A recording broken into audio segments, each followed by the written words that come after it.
everyone. This is Dan with the Spiritual Underground Podcast. Today, instead of coming to you from the studio out in the wood shop out there at DTM Enterprises, we have moved indoors, something I didn't anticipate when I started doing this, and really the wood shop just became a place to do it.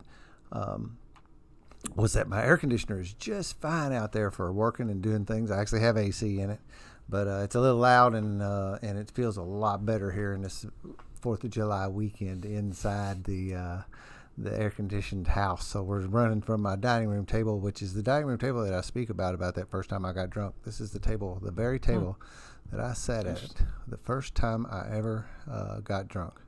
Wow. That's in my story. Yeah. Same living room, same table.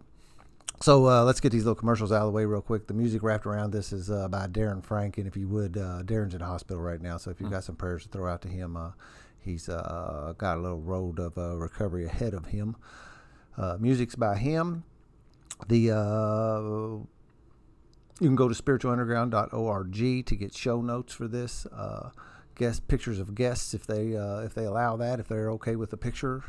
You can see that there, and links to the podcast, and there's also a contact me page there where you can send me feedback or let me know if you want to be on the show. I can do this remotely now too, so anybody out there that wants to tell their story, we can do that over the internet and get that recorded and released. 12-Step Spiritual Recovery is a book by James Christopher Cohn. It is out in Amazon right now. There's a couple different versions of it. It's been broken into 2 volumes for those who may not want the whole book. First volume is how the spiritual sickness manifests in us, and then steps 1, 2, and 3, and then the other volume is 4 through 12, and you can get that either way, and you can get it on Kindle too. So that is more offerings out there. And if you have any woodwork kind of stuff going on, you need custom woodworking, you need refinishing, anything like that, check me out. I've also got another business called DTM Woodwork, and we joke around about that here as being in the DTM Enterprises in the wood shop. That is a real place. So if you have any work like that you want done, please get with me. So my guest today is a friend that I bumped into, and you've heard me talk about a guy named Happy, and he has a meditation shop and sells a lot of crystals and different things. He's turned me on to. I've picked up quite a few things that I still can attribute to him. Is one of them when I say at the end of these podcasts, "Thank you for allowing me to participate in my recovery." That is a derivative of what Happy told me one time when he told me that I must participate in my own recovery. So Happy was doing a bowl thing one New Year's Day, and it was a New Year's Day, and this guy walks in with a backpack.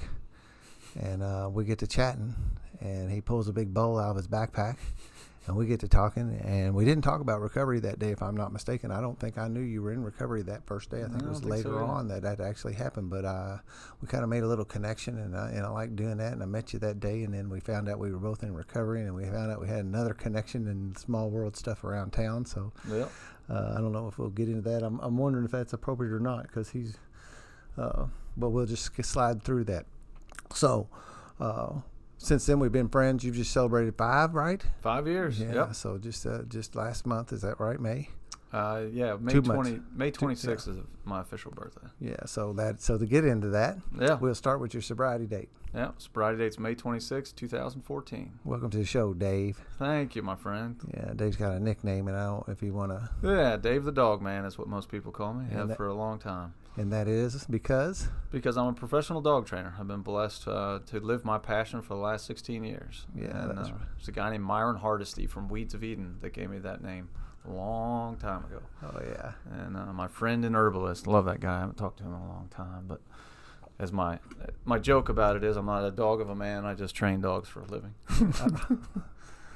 Well, that's at some point, somebody said that to me, when I was talking about you, and they threw the nickname out, and I had made a connection yet, I knew, and I was like, I knew you did train dogs, so it took a minute, but I didn't hear I didn't know it was like an official nickname, like our friend we just spoke about a minute ago, Army Mark. That is an official nickname. Right. When you say that, people know who you're talking about. Well, it's now officially my business as well, so anytime you want to know any information on that, it's davethedogman.com. Just pop that website out. about 2 months ago. Went out on my own, so I'm pretty excited about that. Yeah, I saw it come out too. That is really exciting. I have a lot of friends in recovery around me doing a lot of exciting things, and it's just like it just jacks me up, juices me up to watch it happen and to watch these people come from what they were to where they're at today and start actually chasing some dreams and catching some dreams. Yeah, man. Just doing the next right thing, and God keeps blessing me. It's wonderful. Yeah, super cool, man. So it's DaveTheDogman.com. Yep, you got it. Good on deal. Facebook, Instagram, and that's it at this point. Yeah, cool. So, we kind of do the same little thing where we do what it was, what was like, what happened, what's like now. One of the things I do like to talk about, and I make sure that I try. So far, I've not had anybody dispute me on this at the other side of the microphone yet, but I knew that I had something going on with me before I ever took the first drink. And that's an important thing for me to talk about here, that gets into this thing where, it wasn't that I started drinking and became alcoholic. Mm-hmm. I had that spiritual malady thing kind of in some kind of core that's from some trauma things that happened to me when I was younger. And by trauma, I don't necessarily, I don't mean violent stuff. I just mean some things that really rocked my world and made me come to not understand what, how to react to that stuff, and didn't have outlets to speak of it, to share it to people.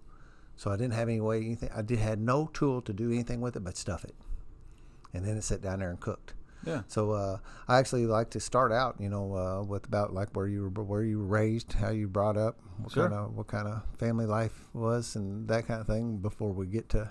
Most of the time, there's some of that before we ever get to the picking up the. Yeah, I would agree. Stuff. There was definitely something going on way before that first drink at 13, and so I was born and raised in Franklin, Pennsylvania, a little town about 90 miles north of Pittsburgh.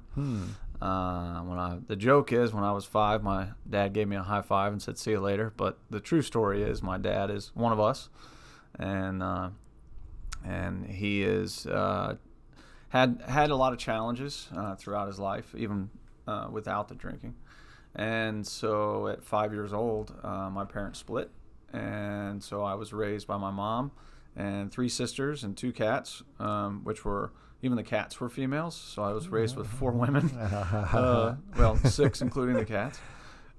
So grew up in a small town, basically really kind of isolated as a kid. As you brought that up just a minute ago, I thought, man, what were some of my behaviors as a kid that I was trying to stuff, my emotions, and I kind of hid in television. And I would just kind of zone out to movies, and that was kind of my getaway. And then anytime I was with groups of friends as a youngster, we were either in the woods or in the river. It was great because I lived in the Allegheny River Valley, so we made a decision every day when we went outside. You go 3 blocks to the river or 1 block to the woods.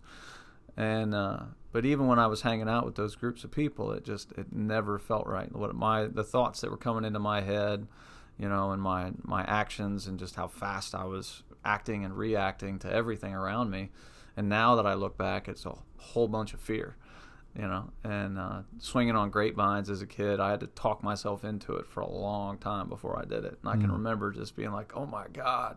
And it was exhilarating, but at the same time, it was full throttle. And I could see my buddies just be like, what's the big deal, man? It's just a grapevine. Just go have some fun. But, it was like its whole adventure to me. Just the volume was turned up on everything. That's a very good way to put it. I've heard somebody else say that too. Yeah. I like that.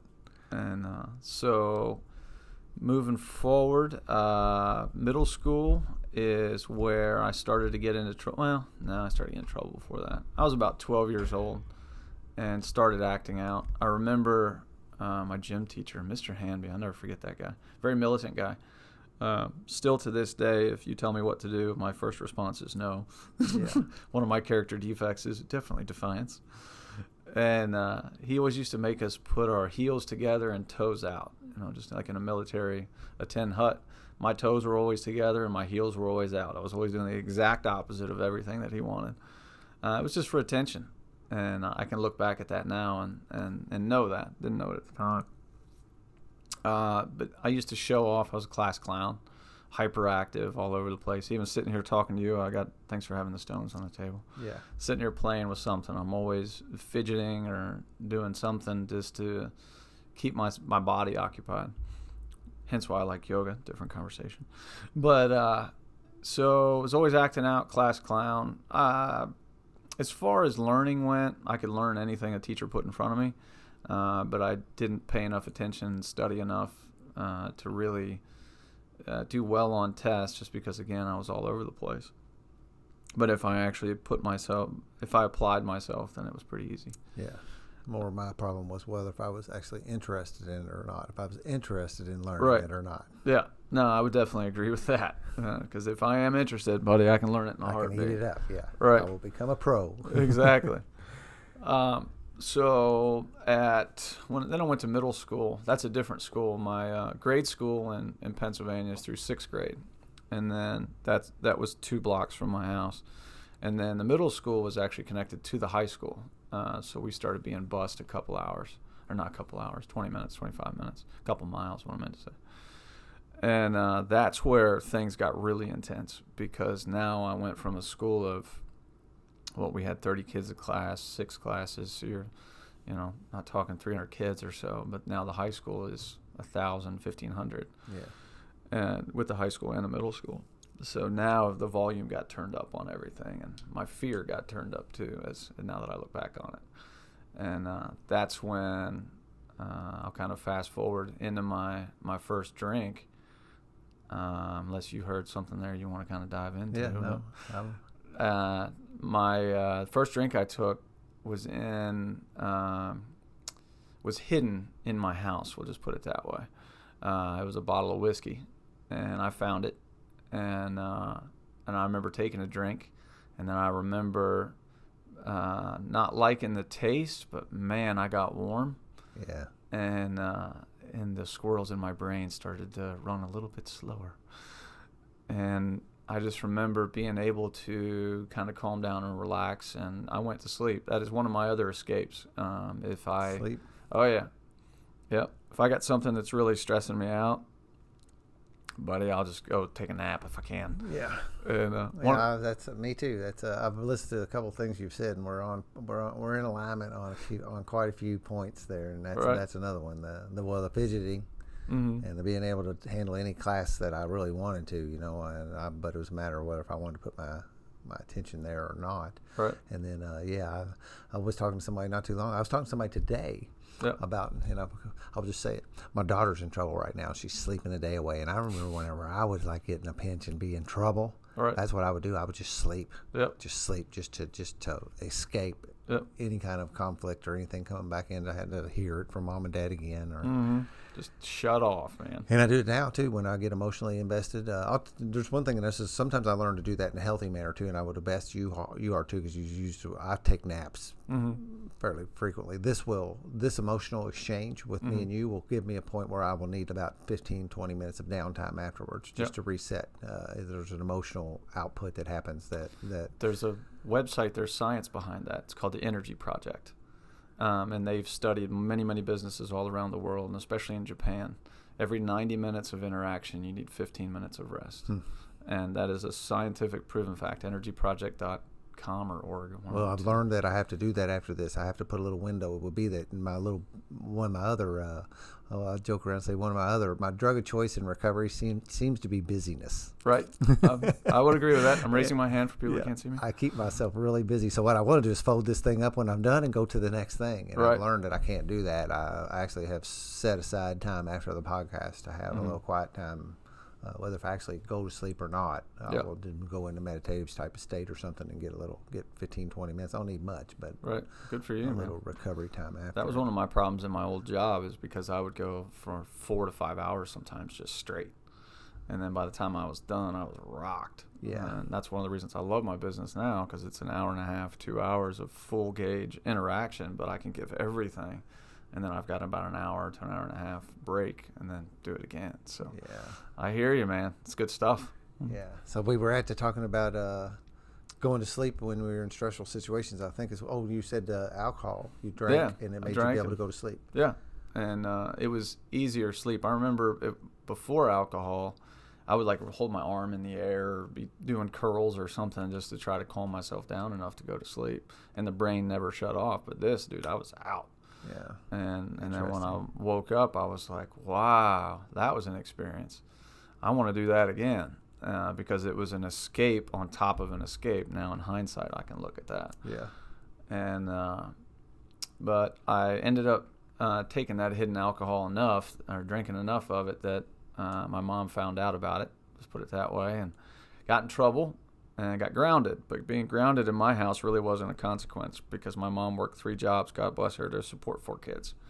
So it was, well, you can't go out and play with your friends. You can't watch TV. Nobody was there to reinforce it. Yeah. So it wasn't really a consequence. So I just kind of kept doing what I was doing. And then I got busted for underage drinking at 13, I think. We had Red Dog beer, never forget that. And a guy nicknamed Red bought it for us, ironically enough. Yeah. Guy was 21, 22 years old, drove a Mustang. Red, if you're out there, what's up, man? I don't remember his last name, but he bought a bunch of us kids, beer one night. And That an interesting angle there too, that you would buy, that you would do that for kids. Yeah. We had people that we knew that would buy us alcohol too when we were young, too young. Right. And it's just like, it's one thing to go in a liquor store when you were 18, 19 maybe and pull off 21, but right. 13? No. And he's just like, here's a 12-pack. We're like, cool, thanks, man. Yeah. And Pennsylvania hillbilly for you. Yeah. But my friend Bobby ended up puking in the street in Polk, Pennsylvania. Polk, Pennsylvania, I think maybe 600 people in that whole town. There's one street and one cop, and he sits in one place, and Bobby puked like 300 feet from right where he sits. It was kind of like, well, that sucks. So all of us kids scatter. We go and try to hide. Well, my silly drunk ass hides in my friend's, his grandma's. We were in a bathroom. There's 2 of us in there, and the cops ended up bringing Bobby back and, searching the house and found us. Again, got grounded. No big deal. The real consequence from that one came, I'm going to back up. There was a time I drank before that. I remember we used to sneak out of my buddy's house and go over to the high school and just play around, fart around, do whatever we were doing. Like sneak out at night? Yeah, like sneak out of his house, and we'd say we were going camping in the backyard, and then, we were gone. And there was trails all the way from his house to the high school. And anyway, we ran into a couple older guys that were four-wheeling, had a couple beers, drank a couple beers, went over there, and we used to climb on top of the roof of the high school. Well, there was only a pole that you would climb up, so you had to kind of shimmy up it. And I'd had a couple beers, and I slid down, and I cut my hand, my pinky finger. I'll never forget that. And I remember bleeding, and I remember looking at it and going, that probably hurts really bad, but, man, I don't feel that. And that was kind of my aha moment of, whoa, alcohol not only eases the emotional side of it, it also takes away that physical pain. And me being me, I was a highly sensitive kid, still a highly sensitive adult. Anything, again, was at a higher volume, so pain was just ridiculous. I didn't like it. I wanted to run away from it, physical or emotional. And so that was kind of the physical side to the alcohol. I thought, wow, okay, well, if I'm in pain, I can drink, which led to other things later on.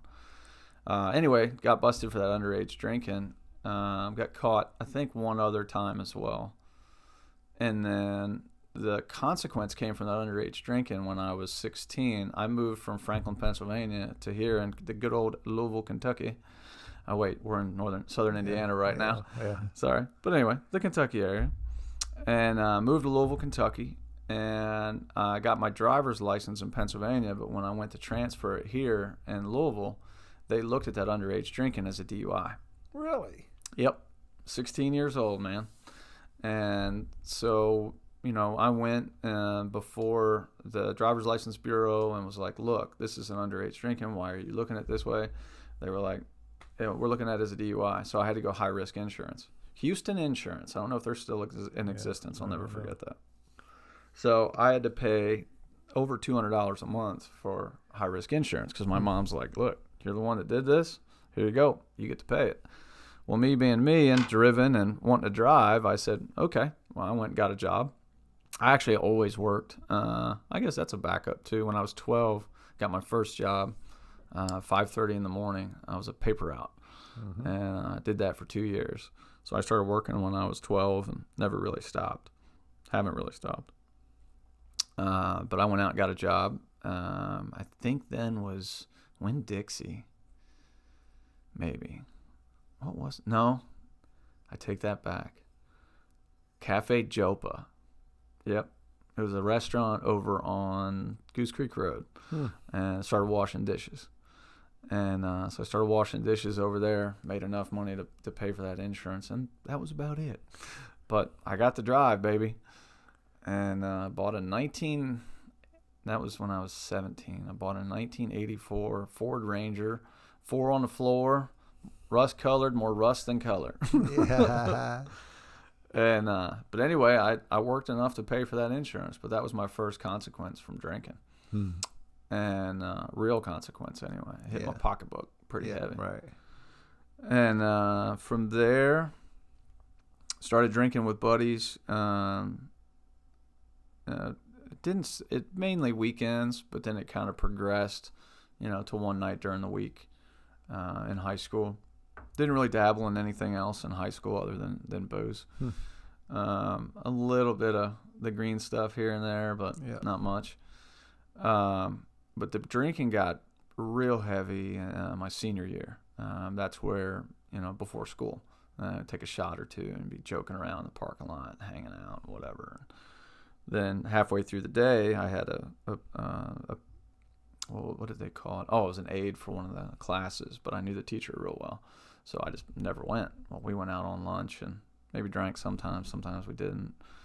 Then I would always try to come back for my 5th period, but I was always late and the door was always locked. And Mrs. Ockerson, I remember that, pre-calculus, I think. Locked you out. Yep. Oh, yeah. Locked out, man. So then I made it to 6th period and the day was done. But after school, I played soccer for Ballard my junior year. And they were a bunch of party kids. And when I first moved to Louisville, it was between my sophomore and my junior year. That was a big shift. I went from a town of 8,000 to a school of 2,000. Yeah. And the demographic of people and just the volume of the intensity of everything that was going on. And yeah, I would count that kind of stuff as like broaden my definition of trauma. I thought it had to be something else, but like those shifts in your being when you get picked up and plucked out, almost like an alien has reached down and plucked you out of a 2,000 or an 8,000 person city, right, and throwed you in a city like this where you got a quarter of that in your school alone. Yep, that has an impact on you. Yeah. I don't know if it's really fair to say trauma, but I don't know what other. I'm trying to find some other single word that would wrap it up, and that seems to be the one that keeps on falling to me as I look at it. It's definitely a paradigm shift. It's intense. A lot of words come up. Yeah. But if I were to look at what the trauma would be, if there is, it would look something like. My high school friend, I just saw him, man, 2 months ago. He drove down here, he and his wife. Oh, yeah? Oh, God, I love them. The Baker family. We grew up together in the same church. I grew up Episcopalian. And if you don't know what that is, it's Catholic light or half the guilt. Anyway, probably shouldn't say it on a podcast, but whatever. That's okay. Jokes are fine.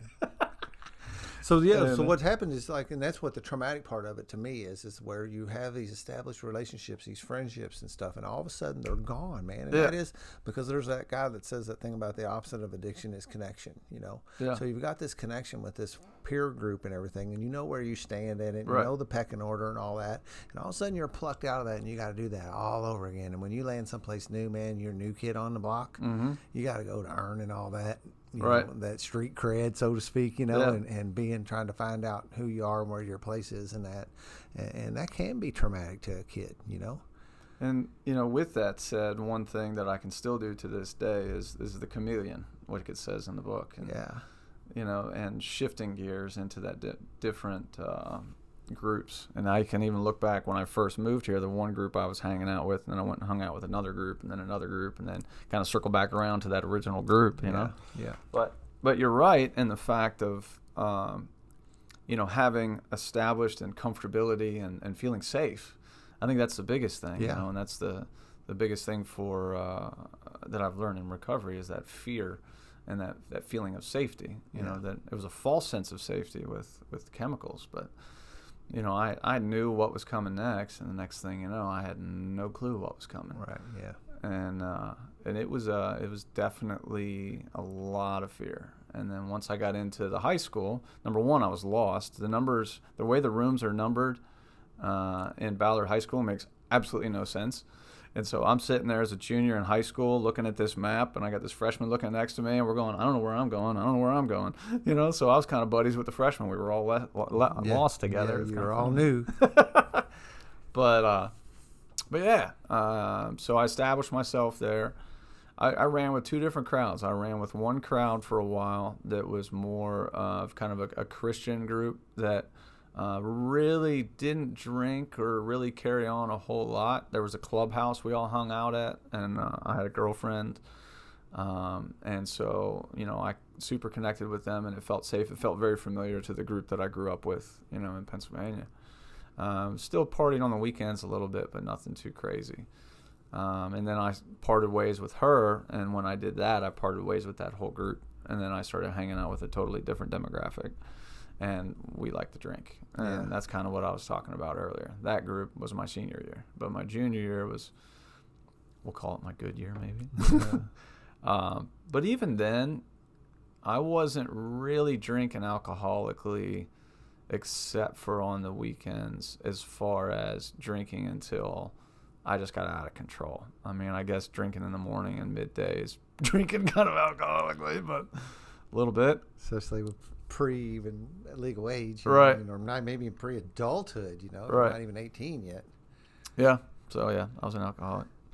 But I know what you mean. The disease just progresses, and it's not at the where it ended up being. I mean, I was able to maintain my stuff back then. Right. I primarily did my drinking on the weekends because, frankly, I couldn't do school and drink. Mm-hmm. Just the two things didn't go, and the consequences were too high for me to chance that. Right. But I could pull that shit off on the weekends. Oh, yeah.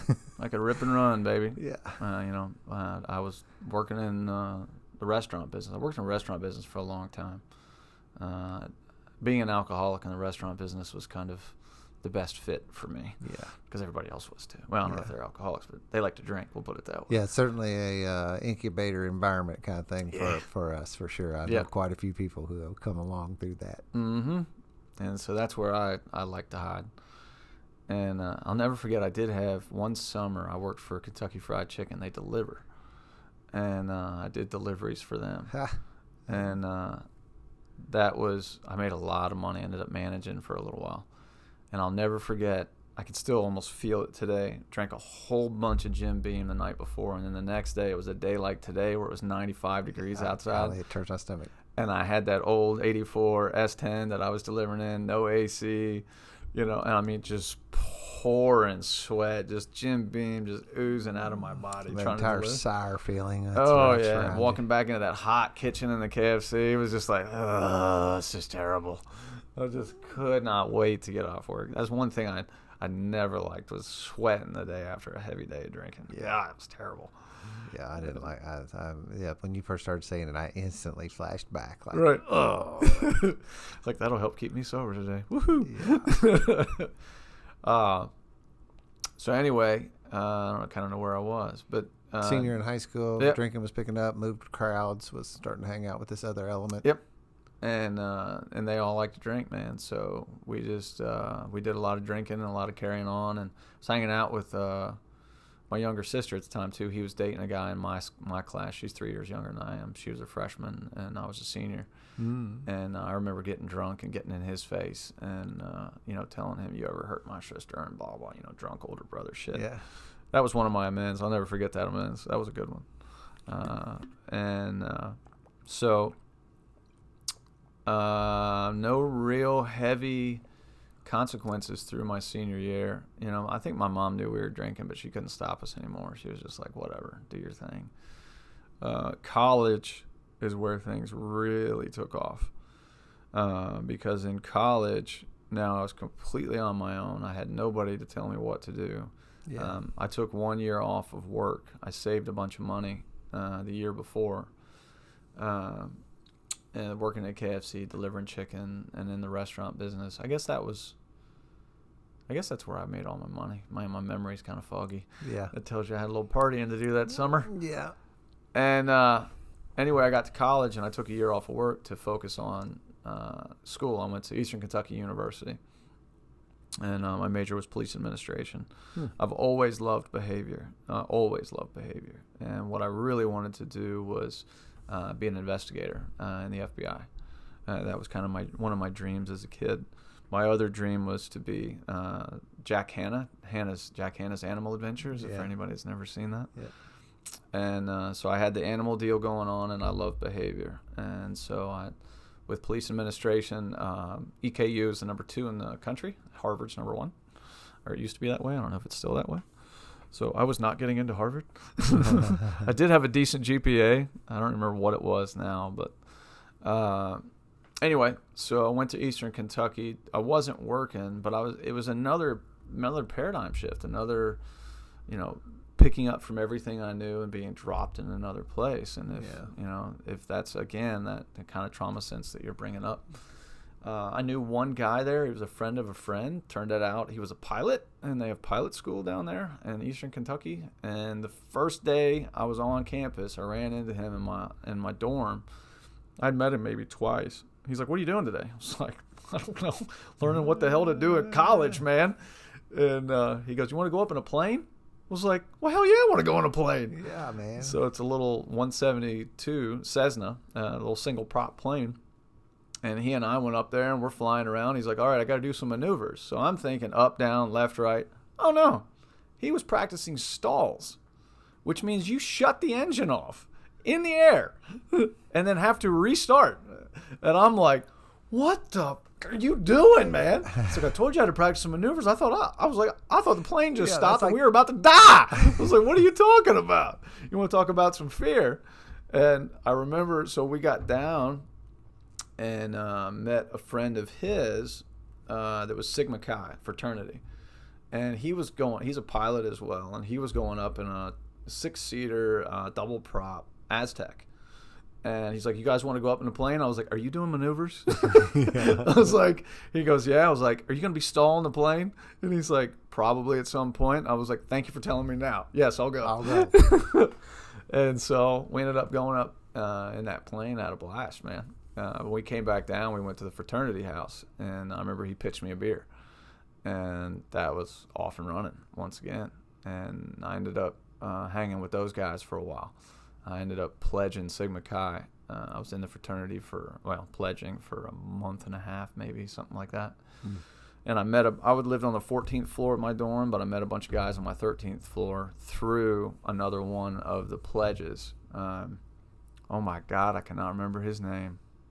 Anyway, so the guys on the 13th floor, they like to drink and party like I did, and so did the fraternity. So I was either hanging out with the Pledge brothers and the Active brothers, or I was hanging out on the 13th floor. Yeah. And we migrate to that. Oh, yeah. It's a magnetism. Oh, man. I mean, as soon as anybody says, "Hey, you want a drink?" Yep, let's do it, dude. And I was off and running. And I ended up getting into a fight with an alumni at a bar from Sigma Chi at one point.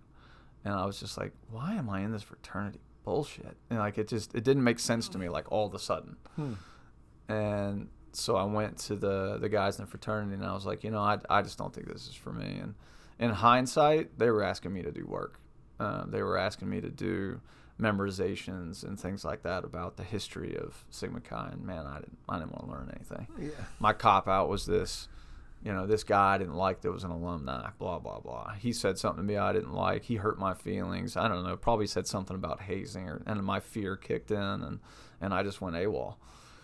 That's the first time I've ever talked about that. Thanks, man. And so I de-pledged. Well, what still stayed strong was those guys down on the 13th floor. So I would wake up in the morning, literally go downstairs and start hanging with them. And then I would hang with them pretty much all day. I went to class sometimes I didn't. But I was always looking forward to, hey, wrestling's on tonight. It's Monday. All right, we got to get a bottle. Let's drink. Well, Tuesday, I'm hungover from Monday Night Wrestling. Let's get a bottle. We got to drink again. And then it just turned into almost every single day, if not every single day. Yep.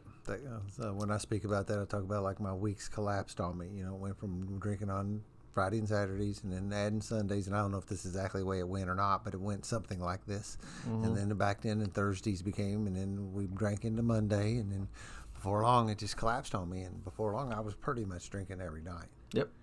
Whether if it was a lot or a little. I was having a few anyway. Yep. Yeah, there wasn't it was one of those things, oh, it's a school night, so I'll only have 2. That never happened. Yeah, my roommate, I just remember this. I always had a bottle, 1.75 in my closet. And I remember my roommate, and I would be sitting there like, man, can you sleep? No, I can't sleep either. Let's have take a couple shots. That'll help us go to sleep. Next thing you know, it's 3 or 4 hours later. You're drunk. And we've got half a bottle of the 1.75 gone. Yeah. I forgot about that. Yeah, that's those 2 keynotes of what alcoholism is defined by, as it's been taught to me, is I've never been able to quit on my own entirely, and do I lose control of how much I drink once I start drinking. Yep. Get that one in the body phenomenon of craving kicks in, and boom. And you go, I'm going. Damn. Yep. I only meant to drink a few. Yeah, that's I only all I meant was to have doing. one. Right. I'm just going to go out in the bar and have a beer, and I'll go home. Yeah. That's impossible. Yeah. For this guy, anyway. Me too. And so I guess it was my second semester. I was sitting on a rooftop, and we'd been drinking, and somebody started passing around a glass pipe with a little good old Mary Jane in it. And that's the first time, not the first time I ever smoked, but the first time I ever got high, like for real, and was like, whoa, everything just shut off, but then it got real loud again too.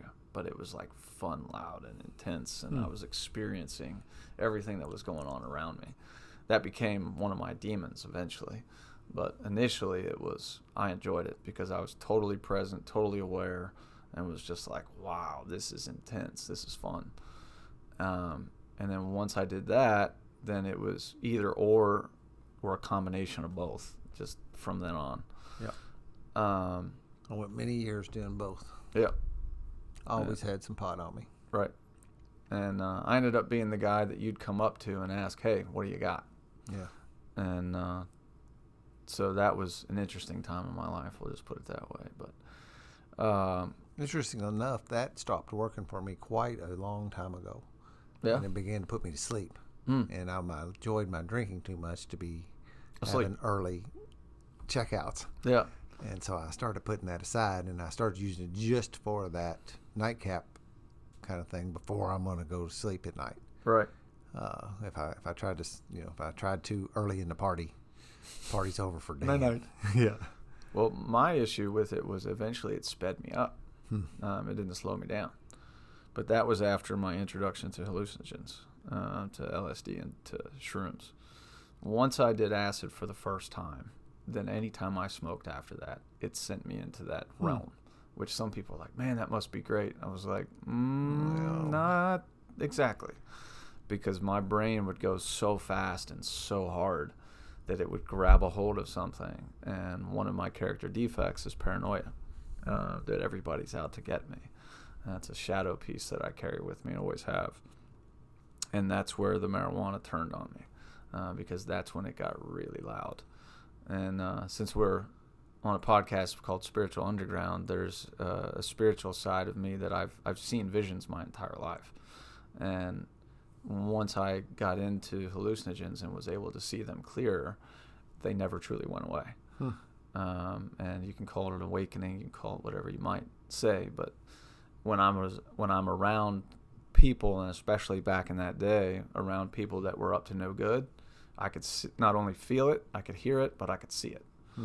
And in that world, that's dangerous. Yeah. And so makes me wonder a little bit about some of the stuff maybe I didn't understand, because I did a lot of hallucinogens myself. Yeah. Over the years, and I really, really liked them, and I had a lot of good experience with a lot of times. Yeah, yeah. I really can't say I had any bad experiences with it. Actually, I didn't. I saw people have bad experiences that were with me. I didn't personally. Of course, they rub off on me a little bit, but I wonder about like some of the things of that heightened awareness where you could see beyond like this realm. Yeah. Well, I definitely could do that even before it, but that just sent it into hyperdrive. Interesting. And so anytime I would smoke, I would get close to that realm again. Yeah. And if I were around people that just didn't have the right energy, then I would start freaking out and just be like, I got to get the hell out of here. Or if I would have some negative experiences and then I would smoke, it would just hyper focus on it. But the way that I was hardwired the way I am hardwired, it would always be negative. It was never like, hey, I'm happy, joyous, and free, woohoo. No, it was like, oh my God, this is blah, blah, blah, blah. And I would just pick it apart.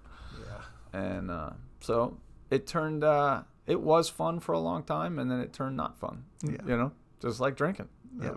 I had a blast with it for a lot of years, man. We had some really good times raising hell. I was talking to a gal a minute ago because I'm in some podcasting communities now. It's interesting that now that I've opened myself up to like this recovery community and have invested myself and I'm finding these new communities to be the yoga community. Yeah.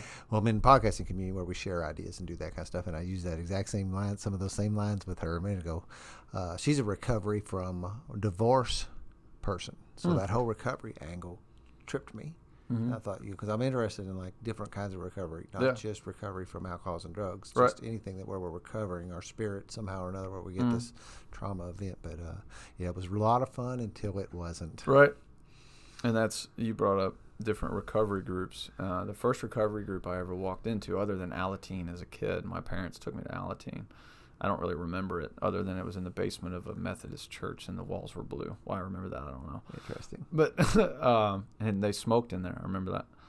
Was Emotions Anonymous. My dad used to run a Emotions Anonymous meeting here in Lowell.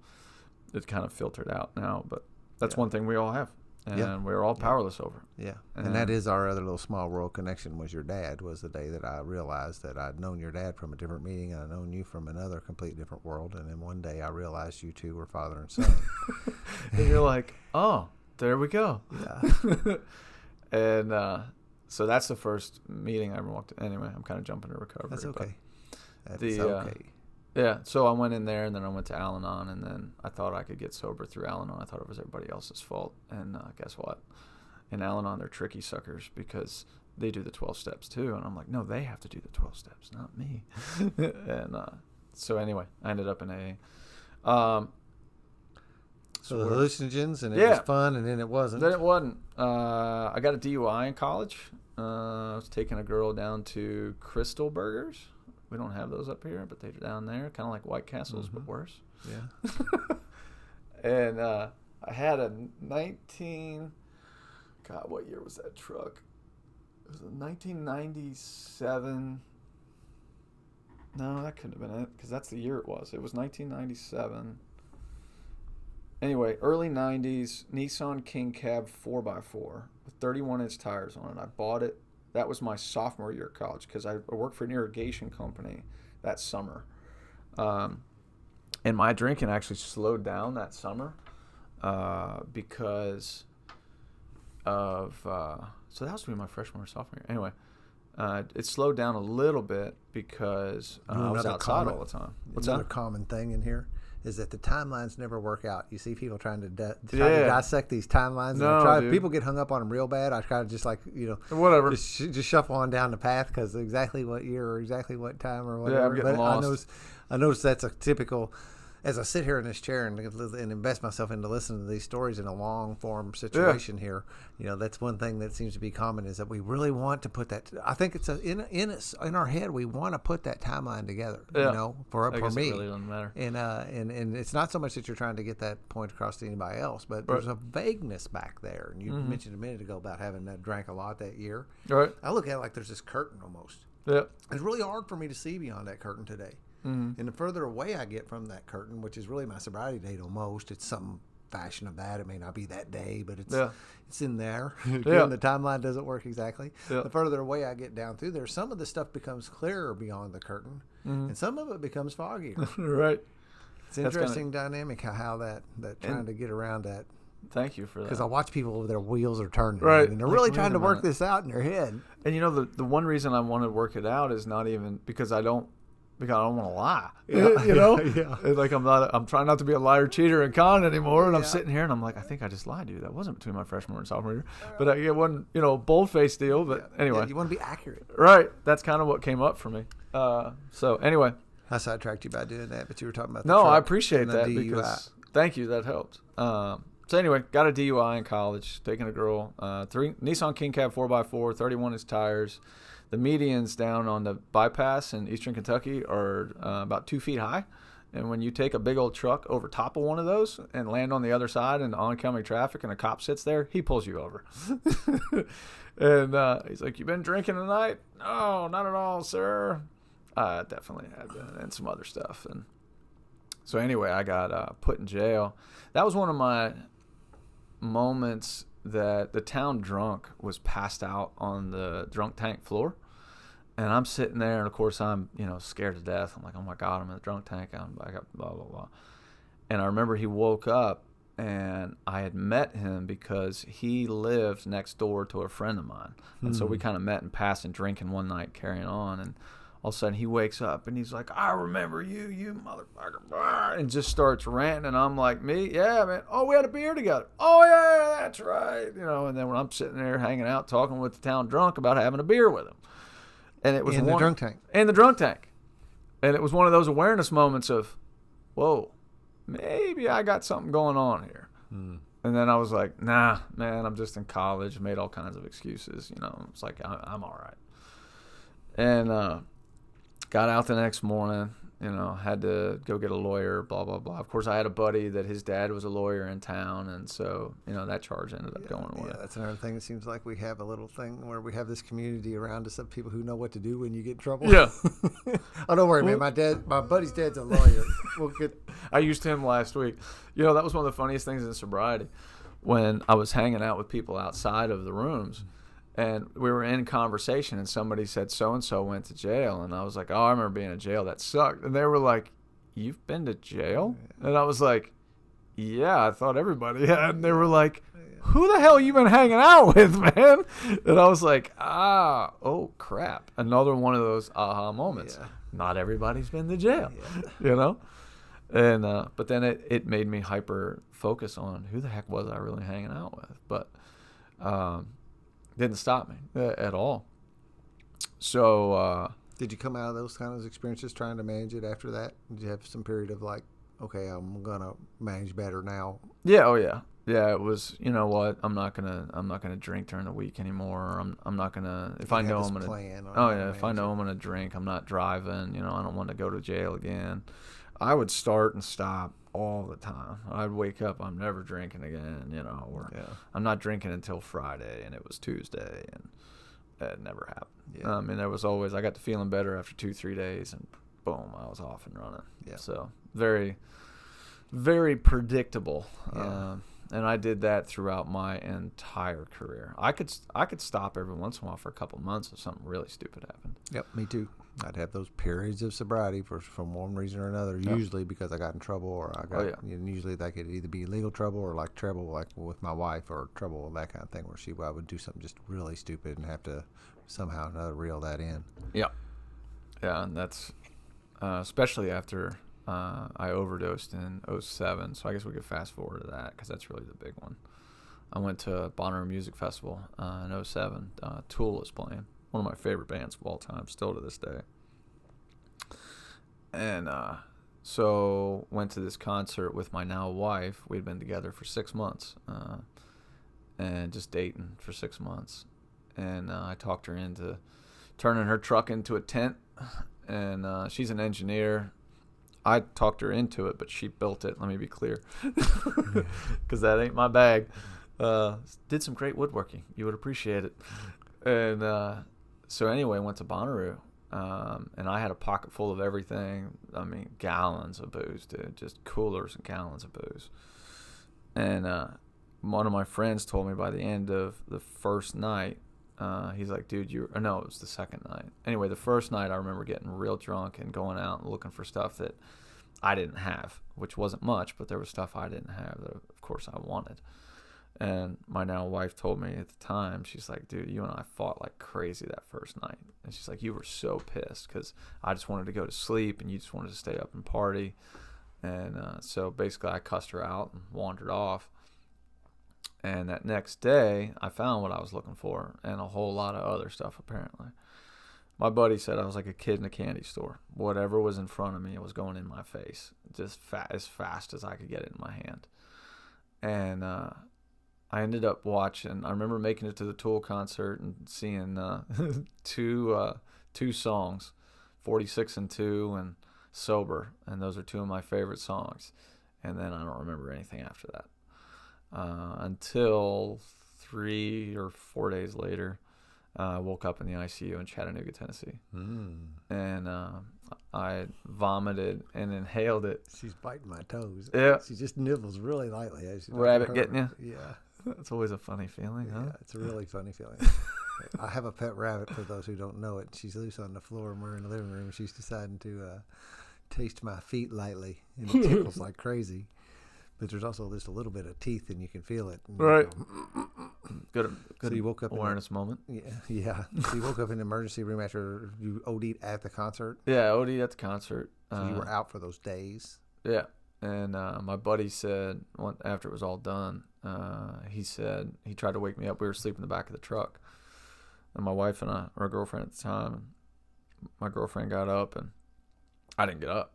And it was getting hot. And so they came to check on me, and I had vomited and then inhaled it. And how a lot of alcoholics die. Yep. And so my buddy ran and got the ambulance, and the ambulance came over and put me in the ambulance and life flighted me out at Bonnaroo Music Festival. And so I woke up 3 days later. That's in Tennessee? Yep. Yeah, Chattanooga, Tennessee. And the music concert, I don't remember what town it was in, but not far from, just outside of Chattanooga. And so I woke up in ICU. Well, let me back up. So when I first got to the hospital, I woke up once because I remember waking up. And I was intubated. I had tubes down my throat, which were keeping me alive, but I didn't realize it at the time. And I was in a dark hospital room. And I remember waking up and actually pulling the intubation. And then I remember a doctor or nurse or somebody coming in and basically kind of tackling me back into the bed because I was getting up and I was leaving. Like I had no clue what was going on. I was pulling this shit and I was out. And they put me back in the hospital bed and then re-intubated me. And I remember during those 3 days in ICU, 2 or 3 days, whatever, they said I was in a chemically induced coma, but I was awake for a lot of it. And you want to talk about trauma. Now that I had pulled my intubation, I was strapped to the bed. Yeah. So now I'm strapped to the bed, semi-conscious, with intubation down in my face. I had IVs coming out of my wrist, 4 IVs coming out of my wrist and 4 coming out of my femoral artery. And I could feel everything. I'd been high or drunk for years before this. And now I'm in this chemically induced coma. And I was partially awake. And I could feel everything. And so that is one of the bigger pieces that I had to get through in my step work, because I had a real resentment towards the hospital that they couldn't put me under enough that I didn't have to go through all that trauma, because that still is some trauma that comes back up from time to time. Nightmares, basically. And turns out when my sponsor said, oh, you know why you couldn't probably stay under? And I'm like, no. He's like, because of your tolerance. Yeah. And they had no idea. And they had no clue. They had no clue I'd been eating painkillers like they were Pez, Yep. you know. And so anyway, they couldn't keep me under. So that was some really, really intense trauma. And then I had rehabilitation after that. My now wife, girlfriend at the time, stood by my side the entire time. Amazing. She never left, man. And to this day, I still don't know why. And we talk about that in one of our other. I'll have couples come in. I think that's another kind of cool thing to do. And Nick and a friend of mine, Nick, and his wife Mindy came in, and they had a similar thing of this, watching him. But she saw something. She saw through the disease. And she can't really say that until now in hindsight. Yeah. You know what I mean? Sounding the same way, but she saw through the disease and saw where that inside there was something worth sticking with. And I imagine beautiful. That's probably similar to what you have also, is that you've come out this other side, and she stuck with something that turned out that kind of, it's a little bit like our typical story of the Frog Prince thing. Right. It is. Yeah. I knew there was something beyond, so I waited to be able to find it. And that's actually something I heard Rev Ray Church say today, was, you know, always look beyond what's in front of you, because there's something beautiful there. And thank you for that piece. I needed to hear that. And that's, I guess, what she saw. And she stuck by me. But rehab after that was, I did it on my own at home. Oh, one thing that So this was a rehab, like a detox type of rehab? Or was it actually, did you have like physical rehab due to the OD that... Yeah, physical. I had physical rehab to do because of my lung damage. Okay. So my lung damage, when I would blow into the, basically it's a small apparatus you blow into to see your lung strength. Yep. I was at about 70%, I believe. So they were like, well, when you go back home, you need to go to, see your doctor and do this and this and this. And I just wanted to clarify, because when in our world, when we say rehab, most people think of something drug different. detox. Thank you. So I had to rehab my lungs, and also I hadn't walked in a week, so my legs started to atrophy. So really? Even walking was challenging.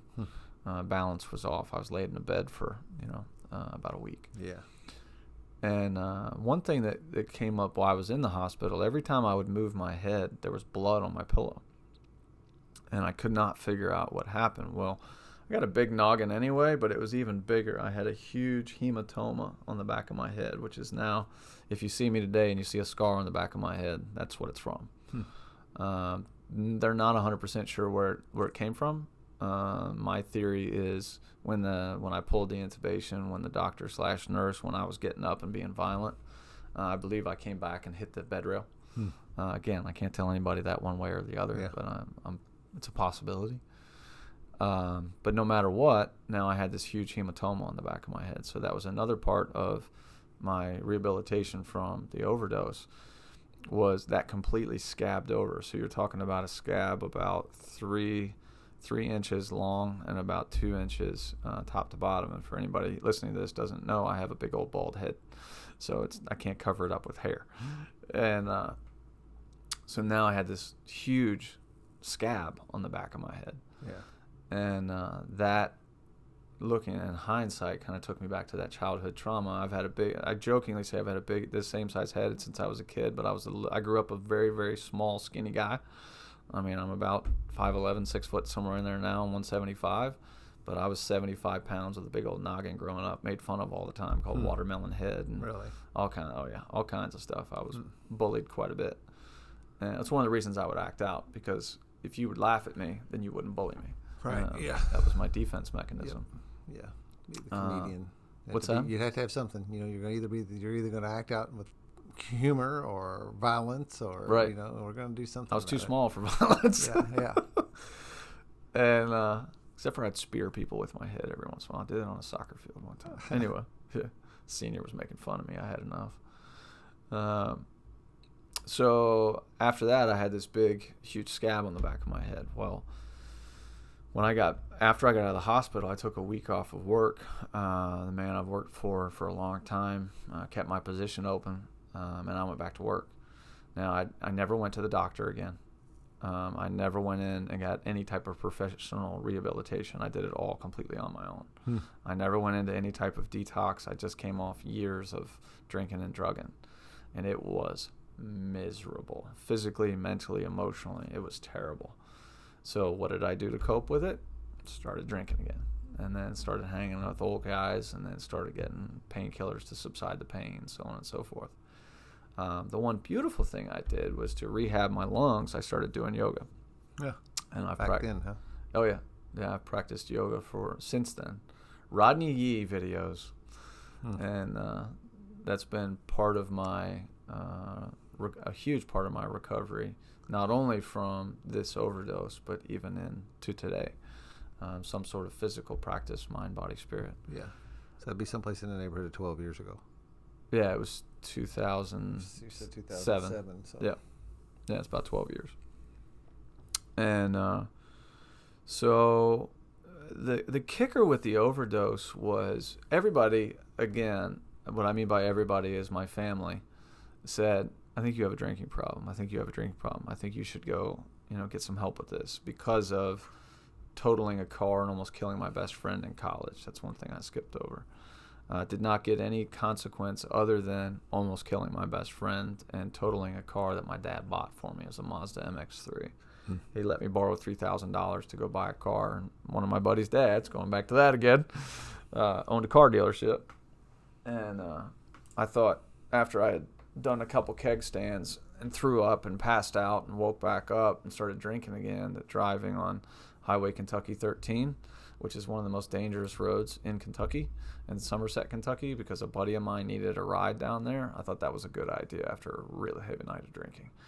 And a mountain jumped out in front of me, and I went head on. I lost control and went head on. And that's one amends I still haven't made. I still haven't found that guy. Really? And I look forward to that day. And Tommy Eustace, if you're listening, please call me. I'm going to throw his name out there. What the hell? What the hell? Why not? God will do whatever he's going to do. I wouldn't really be surprised if I don't end up with an email through my contact me page on the website. But that'd be great. I'd love to talk to you, man.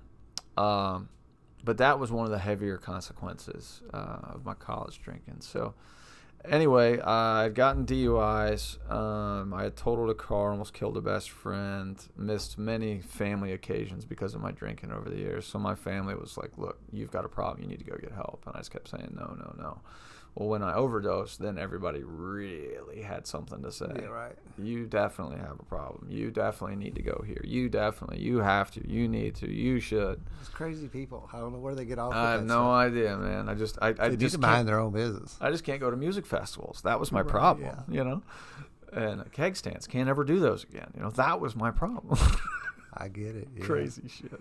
So I talk about that. My first two DUIs were one of them was car things. One of them was a tail light got pulled over. So I did the pilot. You were talking about pilots earlier. I did a walk down on my car before I would go out drinking. Make sure all the turn signals were working, right. all the lights. Yeah, do because I'm sure not going to stop drinking and driving.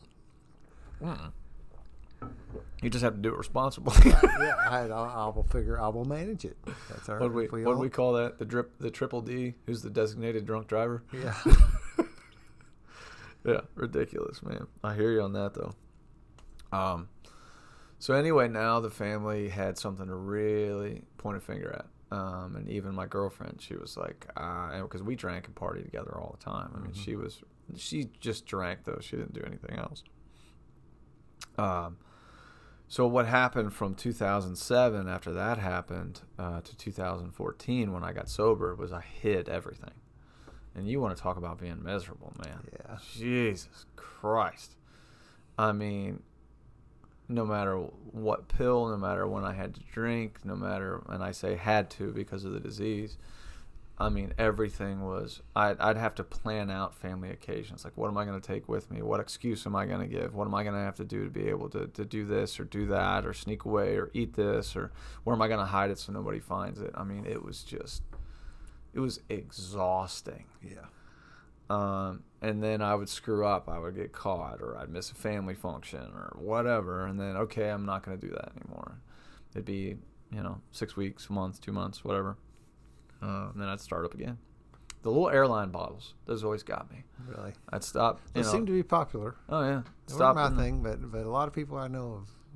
I mean, it was just one shot, just 1 ounce. Yeah. What's that going to do? Keep in a little basket at the counter of the liquor store. Yeah. Well, I would stop and get, because I smoked at the time, and I would stop and get cigarettes. And what's right next to the cigarette store is the liquor store. And maybe I'll just stop in and just look around, whatever.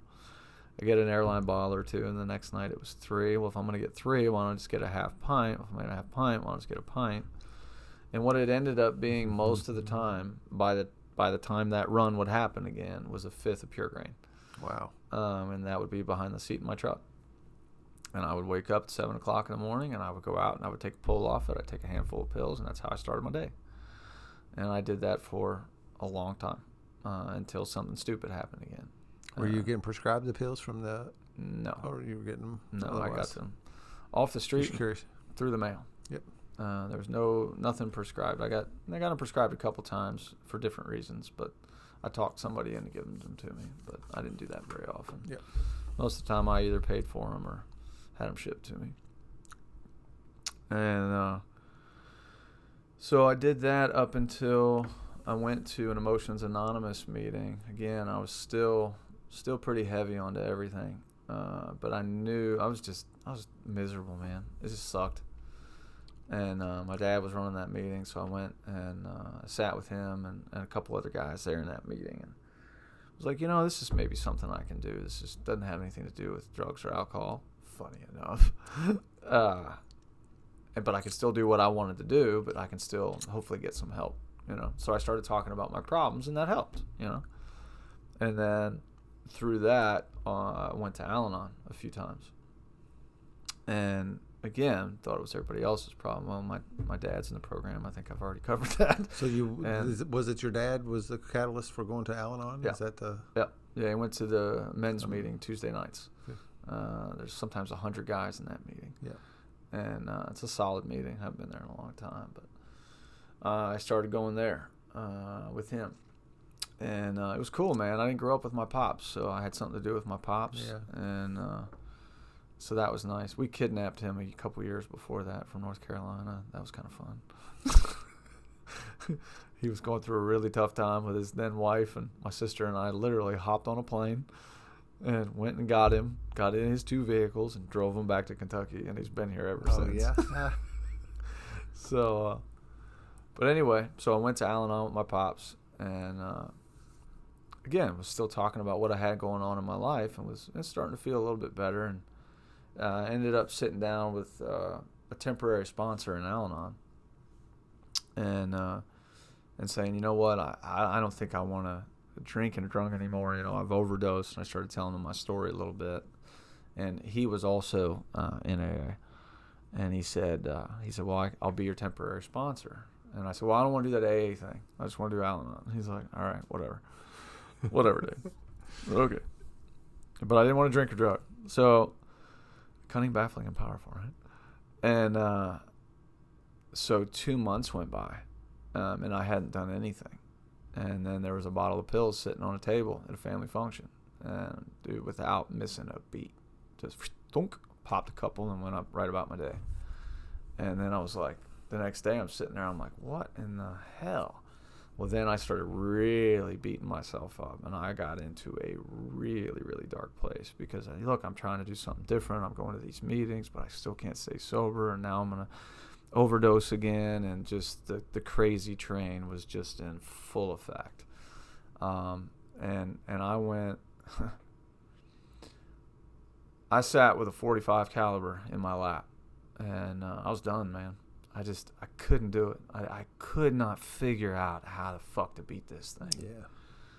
And I was 35 years old, and Dr. Carl Jung, which is in the big book, 35 years old, we have, the way he states it, we have rocks in a backpack. And at 35, we start taking those rocks out. And we either look at them or we start projecting them on people. And my backpack was just too heavy. I couldn't carry it anymore. And I was done carrying it, and I didn't know what else to do. So as I sat there with a gun in my lap, my little border collie came up and started licking me in the face. And I had a moment of clarity. And I thought, what the hell am I doing, man? I don't want to leave this little dog here. I don't want to leave my wife. And then I started kind of coming back from that really, really nasty, gnarly place. And I called my pops. And I said, Dad, I'm really, really bad. I said, I really need some help. And he said, I can't help you anymore, but I know who can. And he said, there's a meeting at 8 o'clock tomorrow morning at the ice house. He's like, I want you to go. And I can't talk to you anymore until you go. And he hung up the phone. Because he knew that he couldn't do anymore. I could almost hear that in your dad's voice. Yeah. I could almost hear when you said that. I could almost hear that. Yep. And to this day, he says it's still one of the toughest things he's ever done in his entire life. But it was the right thing. And I walked into the ice house the next day, and I've never been so afraid in my entire life, man. I was shaking, and I remember coffee hitting my hand, but I was just so numb it wasn't even hot. And I remember this tall black guy sitting across from me. Sat down, he said, hey, man, how you doing? It's like, my first inclination was like, how the fuck do you think I'm doing, man? Look at me, I'm a train wreck. But then it hit me. He actually asked me how I'm doing. Yeah. He didn't assume anything. He didn't judge anything. He didn't try to put any garbage on me. He just said, legitimately asked, how am I doing? And I told him how miserable I was. And he said, keep coming back, man. We're here for you. And when I heard that, I thought, I'm in the worst place, one of the worst places in my life. And this guy says, we're here for you. We're here to help you. You tell us what you need, and we'll do the best we can. And right then, I was like, I found it. I was like, this is what I've been looking for my entire life. Yeah. It was just somebody to not judge me, to know that I was in pain and not say, I'm here to help you. He said, I'm here for you, whatever you need. That was a big one. Because if you say you're here to help me, fuck you. I don't need your help. My instant defiance right away. But just what he said resonated with me, and I sat with it. And then I started going to meetings regularly. And I started hearing 90 and 90, which I have to be honest, I never did. But I went to meetings every week. I still do. And things got really different. And I started meeting people in the rooms. And that temporary sponsor, I ended up doing some step work with him. And don't chew on my flip-flop, dude. She will. Yeah, you will. Little wild rabbit. Whew, I needed that break. Thanks, rabbit. And I ended up doing some step work with him, and I ended up writing kind of a partial 4-step, kind of getting that rolling. And it wasn't working. Nothing felt right. And in hindsight now, it was me. I wasn't ready. I ran. And I just said, man, I don't think you're the right person, blah, blah, blah, blah. And so after that, I'm at a dog function, and I'm talking to one of my customers. And I'd known him for about 6 months to a year. And he had just been robbed at gunpoint. And he ran a Radio Shack. And he just got robbed at gunpoint. And I knew just about enough of the 4-step that, when I'm angry at somebody, then there's that process. I didn't know a whole lot, but I knew enough, It's starting to sink in. Right. And so I started talking to him about, well, who was it? What happened? What did it affect? And he looks at me and he goes, oh, you're a friend of Bill's. And at the time, I didn't even know what that meant. I was still so fresh in AA. I was like, friend of Bill's? What are you talking about? He's like, you're in the program? Bill who? Yeah. And he's like, Bill W., have you read? I was like, oh, yeah, the book. Oh, yeah, duh. And I just never heard that phrase before, Yeah, I remember the first time somebody said something to me about it, too. I did like I always do. I threw my mask on and pretended like I knew what they were talking about. Yeah. Like I knew Bill. Right. There was some dude named Bill that I knew. And Bill's a great guy. Great guy. Yeah. I see him on Tuesday nights. Exactly. And so anyway, once I figured out that he's in the program, I was like, how long have you been in the program? He's like, 10 years. And I'm looking at him, and at the time, he's 31 years old. And I'm like, you got sober when you were 21? He's like, yeah, I had cirrhosis of the liver at 21. I was like, holy shit. It's like, you're way worse than me. No. And, but I clicked with him, and it made sense. And I really enjoyed being around him and talking to him. So he and I ended up going to a couple meetings together.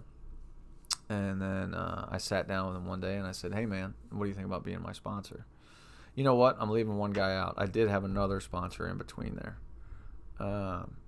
And we sat down and started reading the book together. And again, I still don't think I was ready. It wasn't the right fit, whatever. But then I moved on from him and went to this guy. And so he and I sat down and did the 3rd-step prayer together, or started reading through the book, did the 3rd-step prayer together. And he said, I want you to do your 4-step. And so he showed me the way that he was taught to do the 4-step out of the book. And I put it off and put it off and put it off, and then I got miserable. And I started going, I'm miserable and I'm miserable. And he's like, have you written anything down? No. Click. Yeah. No, click, no, click, no, click. Finally, all right, I'll sit down. So I sat down on a Saturday. I locked myself in my upstairs yoga room, and for 5 hours I wrote. And I wrote, and I wrote, and I wrote.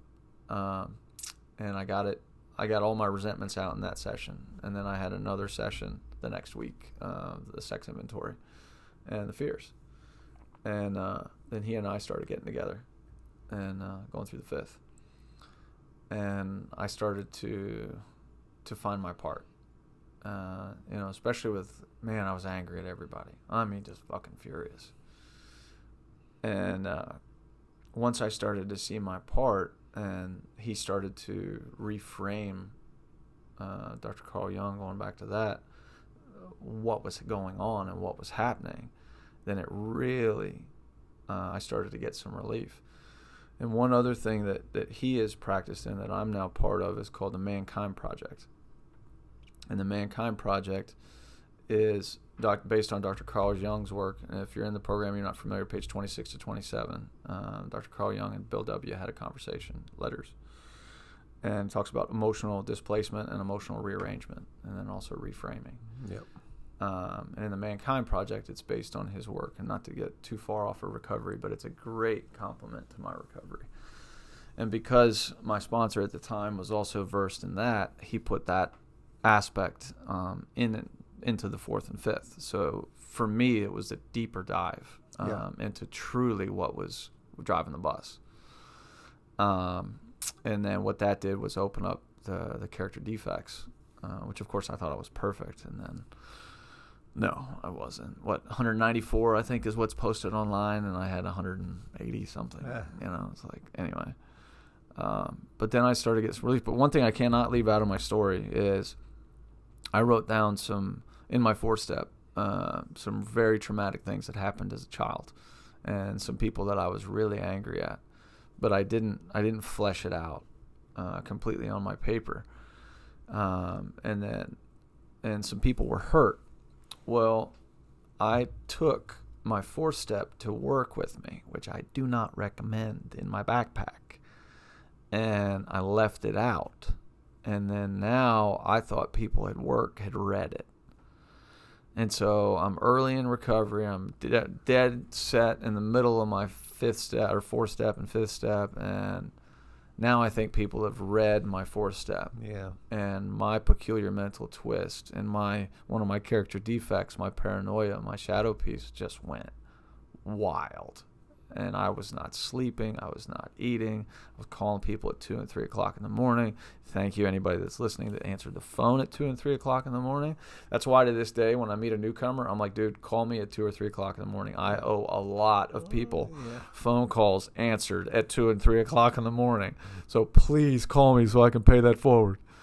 But man, one of the biggest things that I want to share with anybody in the program is keep that 4-step close. Yeah. And make sure it is not. Protect it. Yeah, it is not That's left out. what I was taught a lot of. I just actually gave a guy those exact instructions not too long ago. I've heard a story of a guy punching holes through it and put padlock on it. Now, it doesn't keep anybody out of it, but if it's tore open, right, you will know it. Right. There you go. I kind of like that. And so probably none of it was true. Nobody ever read it, but I went on a rant. Just crazy shit, man. Just miserable. But because of the program, and because I was praying every day, and because I was going to meetings, and because of the phone calls, because I had a pocket full of numbers and people that I knew that worked night shift that I could call, and people that I knew were up at 6 o'clock in the morning and 2 in the afternoon were taking a break. Like, I learned people's schedules by who would answer. And so at any time of the day, literally 24 hours a day, I knew somebody in my phone I could call and I could talk to them most of the time. Yeah, that's super cool. Yeah, and that's really one of the biggest pieces of the program. I mean, there's a lot of big pieces, but knowing that somebody is there just to listen to my crazy ass just go, and no matter what came out of my face, they just listened. Yep. I'm like, this is crazy. Like, this isn't right. Like, you're just listening. And I realized, after that stint, I'm going to be okay. Because this is one of the, again, in my sobriety, one of the worst moments that I had to go through. And people were there for me. Right. Day after day after day after day. And they kept answering the phone. And I'm like, when are you going to stop answering the phone? They're like, I'm not, because somebody did this for me. And I'm like, this is normal? And they're like, yeah, it's okay. And I'm like, you don't understand how crazy I am, you know? But anyway. Yep. Guys that call and they go, man, I really hate to bother you. Right. You are not bothering No. me. You are helping me, man. You can set them on. You can set them on the table for them. All right. Set them on that hutch or whatever. Man, he did some damage quick. Yeah, he will. She will chew some stuff up quickly, dude. Yeah, she will. Keen wide maze. So yeah, that was the worst part of my surprise because I thought that people knew my deepest, darkest secrets, you know, and I was not ready for anybody to hear that other than the man that I read it to. Yeah. And one thing my sponsor commended me for is he goes, you actually were willing to talk about it, though. He's like, a lot of people that he has experienced that go back out weren't even willing to talk about those deep, dark things. Yeah. And I said, dude, I wanted it all out. I wanted everything gone. And so I ended up finishing the 5th, and then we kept reading and went into to 6 and 7, started looking at those character defects. And 6 and 7 in the big book is such a short, you know, 2 chapters. Yeah. The Drop the Rock, I've read just enough of it to get a feel of it. But that's something that's still in my recovery now. I'd like to dive a little bit deeper into. I had a guy with 10 years of sobriety say he really didn't dive into 6 and 7 until 9 years of sobriety. And I was like, wow. He's like, yeah, there's more to be revealed, to say the least. Yeah. And so then I got into 8 and 9, and I didn't want to do it. You know, I didn't want to do 9. I didn't want to make amends. And my sponsor just told me, he said, you don't have to. You just have to be willing. Just write the list. And I said, okay, let me back up to after I did my 4th. And some people in recovery don't agree with this. Some do, whatever. That's going to be no matter what. My 4th step, after I read it to my sponsor, we went out to his grill and we burned the damn thing. And we set it on fire. And it is one of the most relieving moments of my entire life. Interesting. Because all that fear and sex conduct and resentment and anger, what happened was, and what still happens to this day when those people still come up from time to time, is I look back and I'm like, no, I read them to another alcoholic, I turned them over to God, and I burned those damn things. They are not part of me anymore. They are gone. And so that is something that was a big relief for me. Now, later on in recovery, what I've been taught is that's where the 8th and 9th comes from. My sponsor, though, said, if those people you harmed in your 4th, they will come up in your 8th. You don't need the paper. And I said, okay, let's burn it. The other reason he said burn is because you've already had people possibly read it once. He's like, I want this thing gone. I was like, fair enough, dude. I'm good with that. And so anyway, I want to tell a story about 8 and 9. So 3 days into recovery, I walked into Simply AA downstairs at the Serenity House. And I sit down at this table. I'm brand new sober, and I'm just still a wreck. I look across the table, and I see this dude, and he looks at me, and I look at him, and we're both like, we know you. I know you. I know you. And the dude sitting next to him goes, you guys don't know each other's names, do you? We were like, nope. Turns out, once we put it together, we lived in the same house for 4 months when we were out in the madness. Oh, yeah. And I was dating his best friend, which we worked together at the time. So once the clouds kind of lifted, we were sitting there looking at each other going, whoa, that tells you how hard we were ripping and running. Yeah. Lived in the same apartment for 4 freaking months. Run into this guy in sobriety. And I don't even know his freaking name. Yeah. You know? But it was a cool moment because I was like, well, damn, you were way more messed up than I was. It's like, if you can make it, I definitely can make it. Yeah, right. That is a real enlightening spot that a lot of people find. They see old friends in recovery. You Right. think, golly, that person would never make this. If they could do it, then maybe I can. Yeah.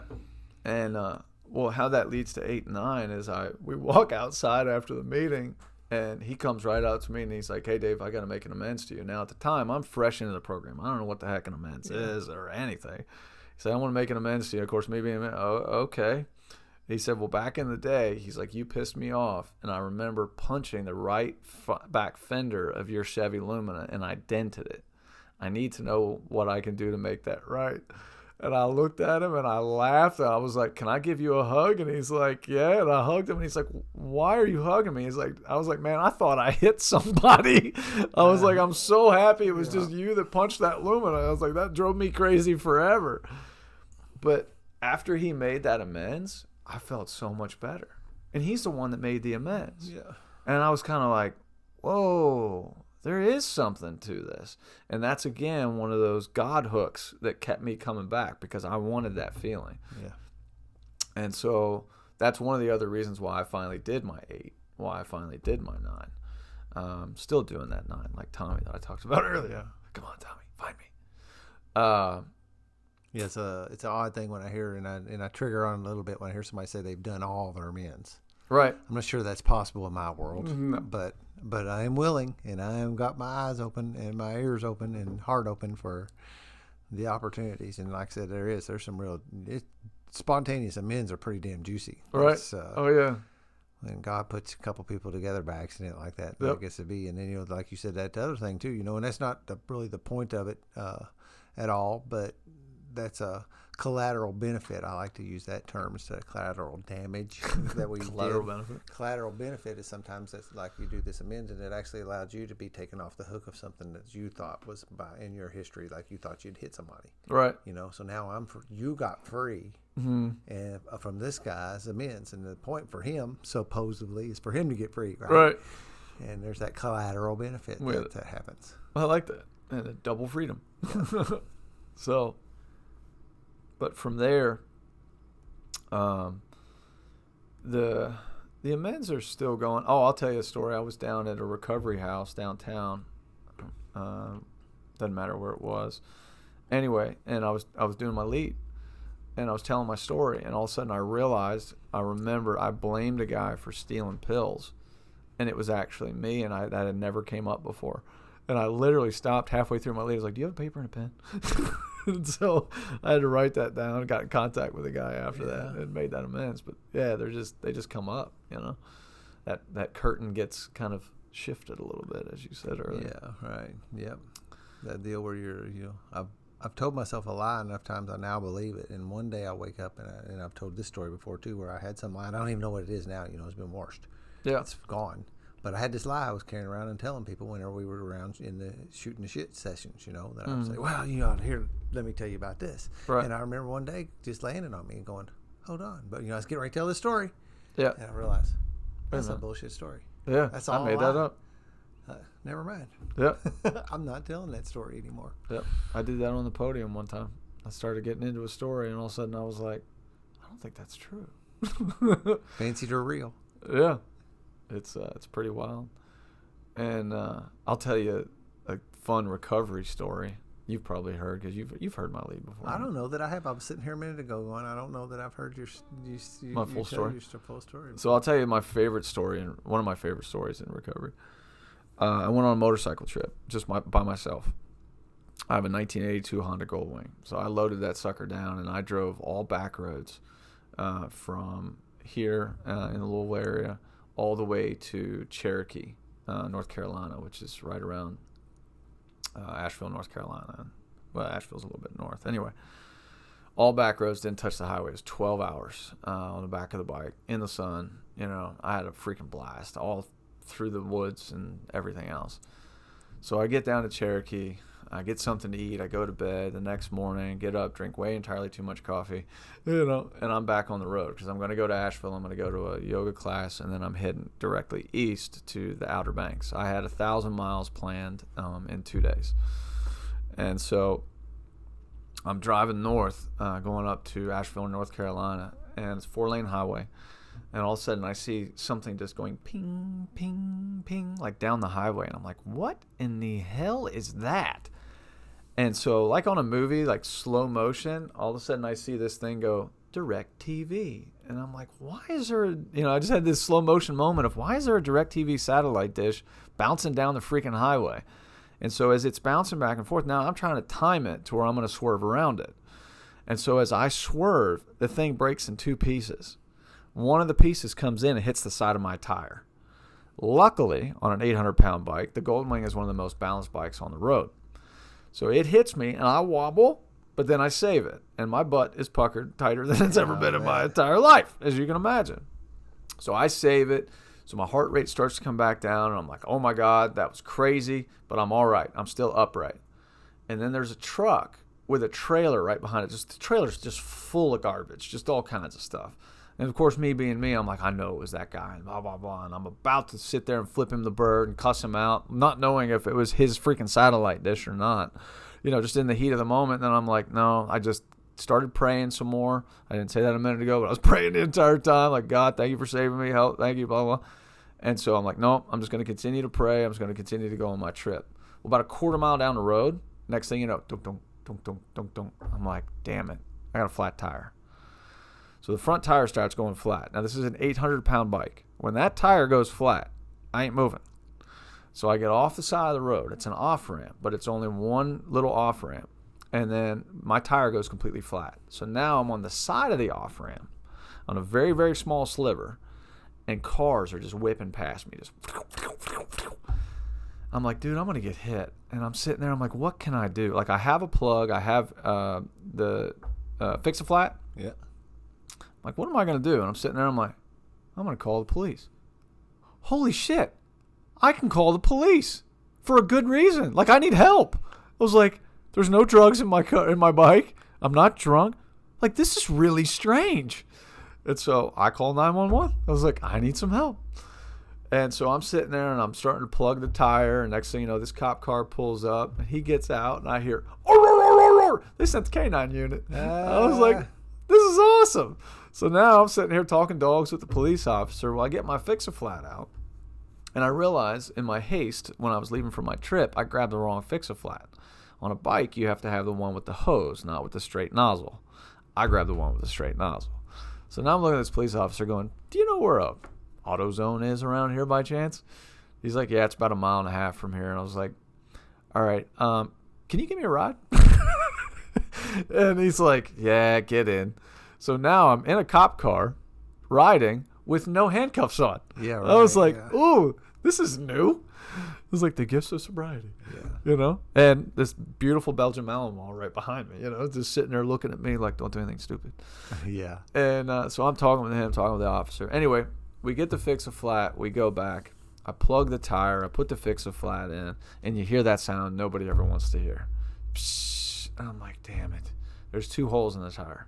But it's leaking slow enough with the Fix-A-Flat's got it slowed down just enough. I'm like, all right, I got to get across town because I had Googled where my tire was. It's an old bike, so it's hard to find. But there's a motorcycle shop across town. It's like 3 miles or something like that. And so I asked the officer, I was like, can you do me one more favor? I was like, I know my favors are getting thin, man, but please, one more. And he's like, what do you want? What do you need? And I said, will you just follow me over there? Because if this bike dies completely, if this tire goes completely flat, I was like, will you just give me a ride? I'll go get the tire and I'll bring it back and I'll change it. He's like, I'll do one better. And I was like, what are you talking about, one better? He goes, I'll be in front of you.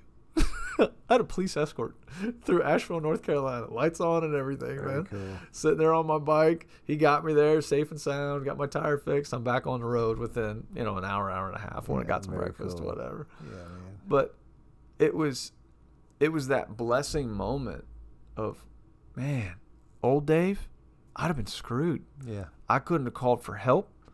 Nobody would have wanted to help me. I'd have probably been in such a rage because I'd been on something anyway. I'd have probably kicked the bike over. Yeah. I'd have probably cussed that guy. That guy would have hit me with the Pissed at your truck. circumstances. Right. Because it's all against me. I can't do anything right. I can't even go on a motorcycle ride. Like that old stinking thinking way. Yeah.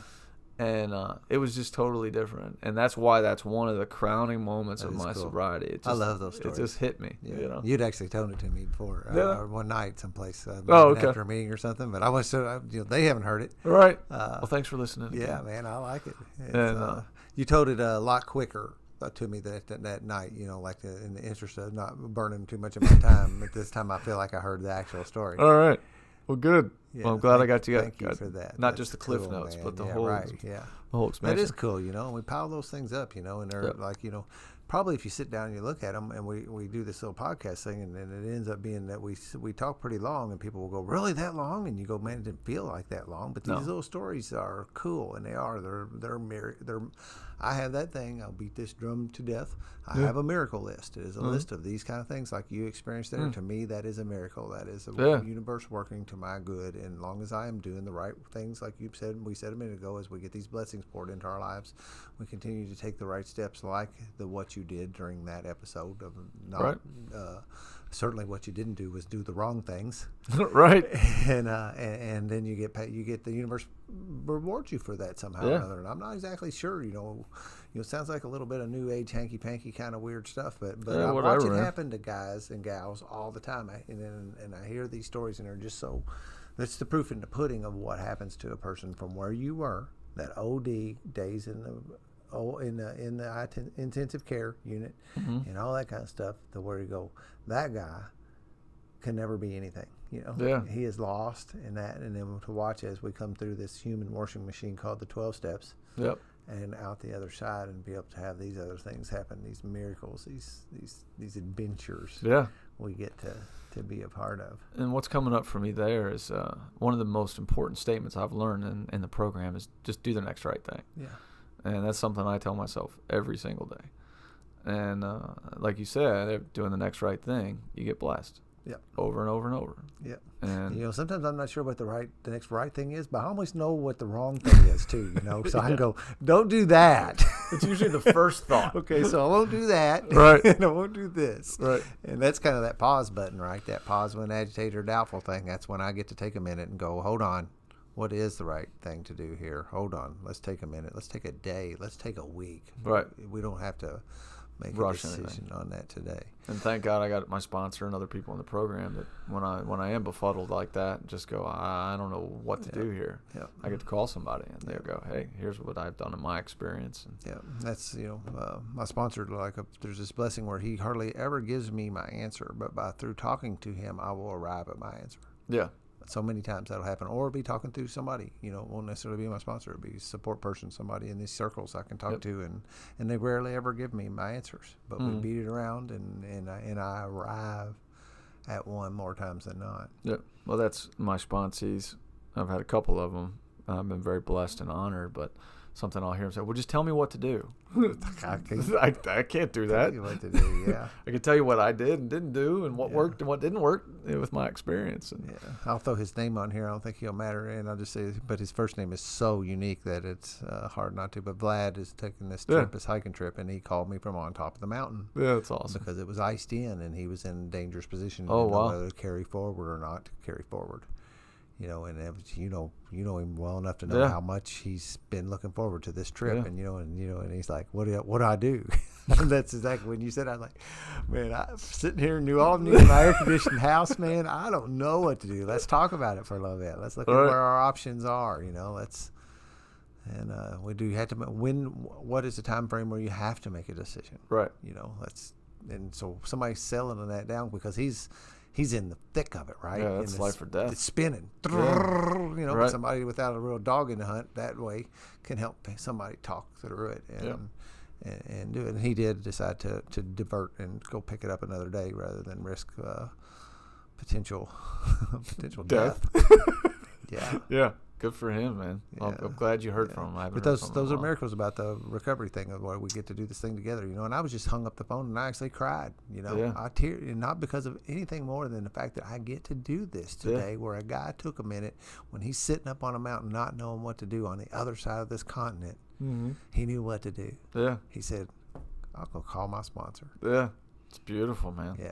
Yeah, I think it's just I'm tearing up now talking about it. I'm fogged up of these miracles we get to do. It's a great moment. So we have these miracles. So this is hour 38. Are you serious? Yep. Oh my gosh, man! All right. So, do you have any other miracles you'd want to talk about? One thing that I want to express is just my experience on living day to day, and that's the 10th step. That I think, simply said, it's continue to take personal inventory, but it's much deeper than that for me, as I've been taught. And so to simplify it in my language, when I pause when I'm agitated or fearful, for example, like you were just talking about, is jot it down first off. Once I jot it down, then it's out of me. It's on paper. Praying about it, talking with my sponsor, somebody in my support group about it, turning it over to God, and then trying to help another alcoholic. And that process for me is help another alcoholic or somebody else. That process for me is helps me get that relief that I need, so that way I can walk through every single day a little bit better. Yeah. And not get hung up on those little things, and not want to run and hide, whether it's still not drugs. It's not drugs and alcohol, thank God, but I can hide in other things, and I get to live and experience life, and that to me is, especially right now where I am in my life, just in general, I've had some huge transitions in the last 6 months even, and I feel so odd and different and new like every single day. And when I first came in the program, about 3 days in, I called an old timer I met in the meeting. And I said, man, I feel really weird. And he said, welcome to reality. And I said, oh, shit. And after I did the step work, I called the same man. And I said, man, I feel really weird. I feel really odd. And he said, welcome to serenity. And that, for me, is something that I've hung on to every single day. And not every single moment of every single day is, perfect, but it's a hell of a lot better than it used to be. Yeah. And when I do get those real serene moments that I just saw, I believe you go through a second ago, and as I told my story tonight, that finding out where I was and where I could go back to, but I have a choice and I have a way of life that dictates that I can do things differently. That is, no story will top that. And knowing that I have a plan, I've got a power greater than myself that can lead me to people like you and to other people that are willing to listen and to be a part of my life. Yeah. And I just don't have to be alone, man. Yeah. And that's absolutely, that's the number one blessing for me. So yeah, the tokens I'm handing out in the as a welcome token at the little TSSR, the 12-step spiritual recovery thing, where we're doing the 12 steps, opening that up for anybody who might want these tools, not just the isms. Yeah. We'll give one away that says never alone again. And on the back of it, it has a little thing about walking this path. And the one thing for sure is that we have these people side by side that walk this with us. Yeah. And that is what 12-step recovery has given me. I always kind of like trying to figure out where all the shelves are in this, because there are so many awesome things that I get to do, the 10th step, and be able to operate like that. I got these community people around me. All this, never make another decision alone. All these miracles that come from investing in this. So real quick, I know we're getting to the end of here. One thing I really want to talk about, are you still involved with that dog helping? What's the Helping Heroes? Not anymore. Not anymore. I stepped away about a year ago. Okay. Basically, they're still in full swing, still helping people. What I'm part of now is, it's called 4 Paws for Service. It is a branch of the Humane Society of Oldham County. So we just placed a service dog with a young boy that has AFM. It's called acute flaccid myelitis. It is affecting children. It paralyzes them, and their recovery is long and hard. Now this young boy has half of his body back, that he can use the right side of his body, and we just placed a service dog with him. It's a rescued service dog. Very cool. And it's helping him with mobility and stability. Yeah, with 4 Paws for Service, we're also reaching out to veterans that may be in need, or anybody that has a disability that they feel a service dog could help them. So that's humanesociety.org /4 Paws for Service. And if anybody out there is in need of a service dog, especially a rescued service dog, that is my specialty. There's also therapy dog work. We place dogs in nursing homes. We place dogs in Norton Children's Healthcare. Cool. So basically, when a kiddo goes in to have stitches, for example, they get a dog at their side. It's pretty sweet. Yeah, really cool. Yeah. And God bless her. One of my friends right now is in chemotherapy, and we trained her little schnauzer to be her therapy dog. And I've helped people with dogs. One of my friends just quit smoking, and so we taught her a command called love. And when my friend starts to get stressed, she starts to rub her legs. And now her dog will cue on that even without her saying anything. When she sees her start to rub her legs, her dog will come up and lay her head in her lap. So now she starts petting her dog, which helps subside that anxiety and want and craving. Yeah, very cool. And so I think anybody with anybody can benefit from a dog. It may not be a full service dog, but they can still be of service to anybody in life's issues, especially going through a lot of grief. I've been dealing with a lot of grief in the last year, and my dogs have really, really helped me out with that. So. Yeah.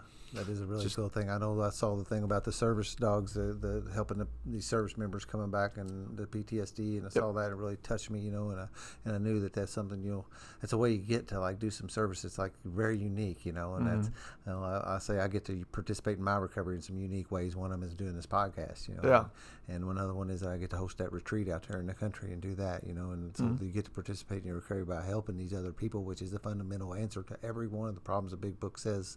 That's like the dot at the end of the sentence. Every time something is going on, do this, and then help somebody. Right. And so we have this inherently built into your thing where this is like a part of your lifestyle as well, is that the period of the end of your sentence is to help somebody, and that's just part of your doing today, And that's my life mission, is transforming lives with the power of the dog. Yeah. You will see it all across anything that I do, and because I've seen it happen a ridiculous amount of times, not only in my own life, my little border collie helping me get into my path to recovery, but I've watched people in very, very dark places that have told me, if I didn't have this dog right now, I wouldn't be on this planet. Yeah. I've had a dog all my life, and it was an important thing for me to have that, and very it touched me. And I can remember times in my life that's who I leaned on. When I didn't have what I have today. My dog was there for me, whenever I was hitting the bottom of the neck. I think it's kind of funny in another way, dogs have come into my life in a real big time way here lately, of Robin having the doggy daycare for us and going over there and being in proximity. Now, I got bit by some dogs when I was younger and older. I had a dog that bit me a couple of times. I put over 100 stitches in my face over 2 bites. Oh, wow. Yeah, and so there's some fear in there. Yeah, and some stuff. And a lot of dogs, I think, can kind of sense that. And I wonder if, like, part of this, what's going on, like with me being over at Robin's dog place, to help you deal with that trauma. Yeah. I really do think there's a little of that going on, a higher power kind of thing, saying, okay, you're in the dog recovery program. Yeah. I like it. Yeah, it's really cool to see that those. Something, and then also the owners, to watch, and they care about their dogs enough that they bring them there in the morning while they go to work or do their daily thing, so that their dogs are not sitting at home alone. Yeah, they're bringing them in to play with these other dogs because it's a free play facility. Right, and they just look happy, and the owners look happy too. Right, it's just a party place. Man. It didn't compute to me when I first heard it. I was going, "Wait a minute, really? Yeah. People really do that?" And then I'm thinking, like some kind of like almost had different, almost like when you think about the gutter drunks, when you think about come day, you're going to see all these people that are living under the bridge. Looking homeless and everything else. And you go in there and you find out, no, they look all just like me. Right. And the same thing in there, you think these dog owners got to be something weird. No. No. Normal old people. Just with some fun-loving dogs. And then, so then you all come together, and we get to do this community thing where these little ties and these little, like, synapses almost, except for they're out here in the real world. Yeah, come together for whatever reason where we make these connections in the human journey, and it's just really neat. It's beautiful, man. I love it. Yeah, I'm glad you're getting some dog love. It's important. Yeah. So, man, you feel like you're complete today, or? Yeah, I feel good, brother. Thank you very much for this opportunity. Hey, man, I enjoyed it. I got so many friends in recovery, and I want every one of their stories on this, man. I just have a good time doing it. I get to hear it. That's a little bit selfish, too. I get to have you all to myself and sit and listen to your story. And then if I don't understand something, I get to ask a question. Right. It's like at the podium sometimes. Hey, now hold on a minute. Right. Go back just a minute. Hey, can you rewind? I want to hear more about that. Yeah, and I actually get to do that here. And I think it's really cool form. I have not seen this happen where we do it anyplace else in like an interview type of, more of a conversation. It's less of an interview, more of a conversation tone behind it. So thank you for being here, man. Yeah, man. I really enjoyed it, and I found some pieces today that I didn't know were there. Yeah, that's another thing, is talking stuff out like that. I noticed that's another common denominator here, is people will have some little bit of like, now that I talk that out, I see something a little differently than I did before. Yeah. So a lot of times I come to my answers. That same thing when I'm talking to my sponsor, when I'm talking this stuff out. Mm-hmm. And I had some fear around doing the podcast today because a lot of this stuff nobody knows other than my sponsor, and this vulnerability that I feel. Yeah, putting yourself out there for sure. Yeah, is it's worth it to me though, because I hope it helps. If it helps one person, then it was worth every minute. That's exactly the key, man. And we know as well as anything that there's somebody out there that needs to hear this one, Yeah. you know. And that's when people doubt themselves about whether they have something to talk about. Because I like to get guys like, you know, in their first year of recovery on here too, you know, Sure. because that's cool too, you know. And they say, well, I haven't been around long enough. It doesn't No, matter. really, no. You've got a unique perspective that somebody out there will hear, and they will connect to. You know, I got a letter, and I get letters. I got a letter email the other day from a gal in Los Angeles that was 13 days sober and had fell into the podcast and took the time to send me an email telling me how much she got out of it and that it had moved her. Oh, wow. And I get those kind of things coming around, and they're upticking a little bit. But that's the first one from all the way across the country like that. That's unreal, man. Yeah, that's and beautiful. really cool stuff that you get to reach out and participate in my recovery in a very unique manner. You know? Yeah. Good for you, man. It's fun too. It's a great mission. Yeah, I like it. Don't you think it's fun? Yeah, I do too. Yeah, I really every enjoyed I my think time it's, it's a fun thing to do. So we will close up. I'll get back to those. I do want to I'll maybe get you to text me or something to make sure I have the links right. Yeah. For the things you want to make sure people can get to if they Sure. want to. We'll do that. And we will talk about dtmww.net. That's my website for my woodworking business. Music wrapped around this is Darren Frank. Go to Amazon and get 12-Step Spiritual Recovery by James Christopher Cone. And I feel like I'm missing one thing, spiritualunderground.org. You can find this podcast on everything. I actually have been putting it out on YouTube now too. You know, it's just the audio, but a lot of people access their podcasts through YouTube Medium too. So I'm going to try to get the video element in before too awful long. But right now the audio is available there too. We will close out this episode. Thank you all for allowing me to participate in my recovery in this manner today. Peace out.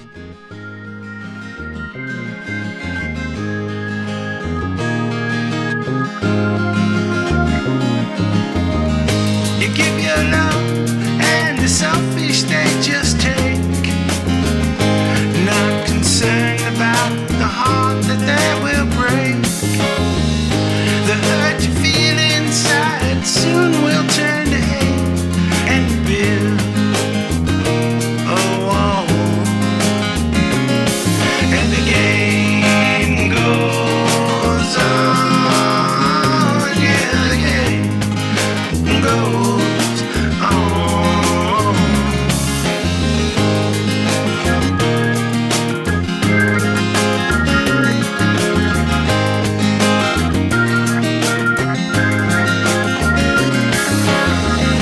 Such a sorry soul whose heart is filled with greed.